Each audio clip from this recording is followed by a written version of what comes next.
আসসালামু আলাইকুম। স্রষ্টা দরবারে অশেষ শুকরিয়া ও আপনাদের সকলকে অসংখ্য ধন্যবাদ জানাই আমার টিউটোরিয়াল দেখছেন।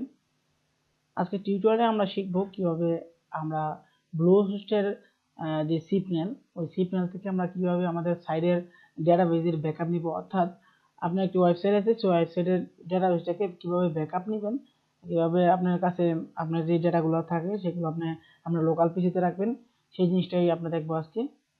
সো আপনারা দেখতে পাচ্ছেন যে আমি ব্লুহোস্টের যে সিপনেল, আমি সিপনেল অলরেডি লগ ইন করে আছি। সো আপনারাও লগ ইন করলে মূলত এমন একটি ফিচার পাবেন যেখানে ব্লুহোস্টের সবকিছু এখানে দেখাবে। সো এর মধ্যে থেকে আমরা জাস্ট আমাদের এই ডেটাবেসটি ক্রিয়েট করলাম বা ডেটাবেসটা আমার সাইডে কাজ করতেছে, সেই সাইডের ডেটাবেসটা আমরা খুঁজে বের করবো এবং বের করে সেটাকে আমরা ব্যাকআপ হিসেবে নেব, এক্সপোর্ট করব। সো ওই এক্সপোর্ট করা ফাইলটা আমরা পরবর্তীতে আমাদের আরেকটা সার্ভারে, যে সার্ভারে আমরা ট্রান্সফার করতে চাই সেই সার্ভারে ইনপুট করব। সো মূলত এটি হচ্ছে একটি উপায় যার মাধ্যমে আমরা এক্সপোর্ট ইম্পোর্ট করে আমরা আমাদের ডেটাবেস এবং একটা ওয়েবসাইট আরেকটা ওয়েবসাইটে অথবা একটা ওয়েবসাইটে যে সিপিএল সেই সিপিএল আরেকটা ওয়েবসাইটে সিপিএল আমরা ট্রান্সফার করতে পারবো। সো মূলত ওয়েবসাইটে ট্রান্সফার করার জন্য এটি ব্যবহৃত হয়। সো আমরা দেখি আজকে কিভাবে করা যায় সেটা।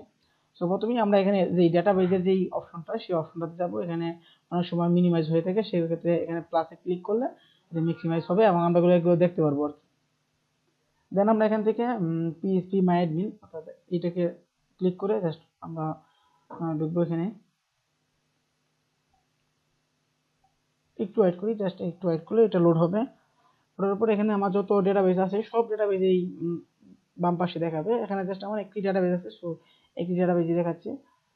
তো আমরা মূলত এখান থেকে ডেটাবেজে ক্লিক করব। ডেটাবেজে ক্লিক করার পর আমার দেখেন এই যে এই ডেটাবেসটা, আপনার যত ডেটাবেস থাকে এই ডেটাবেসগুলো এখানে লিস্ট আকারে থাকবে। তো যেটা আপনি এক্সপোর্ট করতে চান জাস্ট ওটাকে সিলেক্ট করে এখানে জাস্ট এক্সপোর্টে ক্লিক করবেন। সো এক্সপোর্টে ক্লিক করার পরপরই মূলত এখানে যেই ডেটাবেসটা আছে সেই ডেটাবেসটা ডাউনলোড হতে থাকবে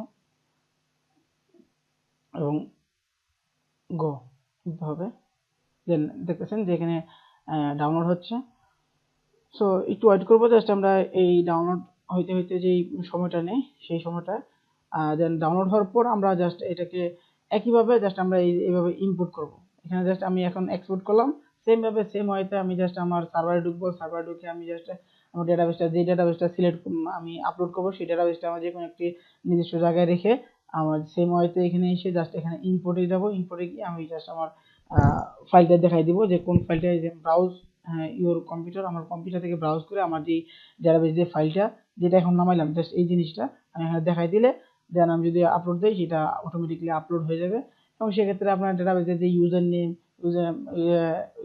ইউজার পাসওয়ার্ড এবং ডেটাবেস নেম সেগুলো জাস্ট আপনার ডাব্লিউপি কনফিগ থেকে ওয়েবসাইট ঢুকে ডাব্লিউপি কনফিগ থেকে সেটাকে আপনার এডিট করে নিতে হবে, আপডেট করে নিতে হবে। সো দেন আপনার সাইট রান করবে। সো মূলত এটা হচ্ছে এক্সপোর্টটা দেখালাম। আমাদের পরবর্তী টিউটোরিয়ালে আমরা আবার ইম্পোর্টটা দেখাবো কিভাবে ইম্পোর্ট করে, কারণ আমার এই যে ডেটাবেসটা আমি ডাউনলোড করলাম মাত্র সেই ডেটাবেসটা আবার আমার একটি ওয়েবসাইটে ইনপুট করব। সো এই ছিল মূলত একটি ডেটাবেস কিভাবে ডাউনলোড করে, অর্থাৎ একটি ওয়েবসাইটে আপনার অনেক হিউজ ডেটা আছে, সেই হিউজ ডেটাকে আমি চাচ্ছি যে আমার একটা ডাটা ব্যাকআপ হিসেবে রাখার জন্য, সেই ব্যাকআপটা রাখার জন্য জাস্ট আমি আমার এসকিউএল যে ফাইলটা অর্থাৎ যে ডেটাবেসটা সেই ডেটাবেসটা আমি জাস্ট আমার লোকাল পিসিতে রাখবো।